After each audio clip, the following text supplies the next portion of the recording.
Senate today confirmed retired U.S. Army Brigadier General Diane Dunn to lead the Maine National Guard. Dunn will also serve as Commissioner of the Department of Defense, Veterans, and Emergency Management.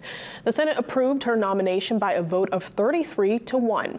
Dunn is a former Assistant Adjutant General and Chief of Staff of the Maine Army National Guard with 33 years of distinguished military service. She is the first woman in history to lead the Maine National Guard and hold the post of Commissioner. Dunn will take over the role from Major General Douglas Farnham, who announced his retirement last month after nearly 40 years. Governor Mills says a combined retirement for Major General Farnham and swearing-in ceremony of General Dunn will take place in February.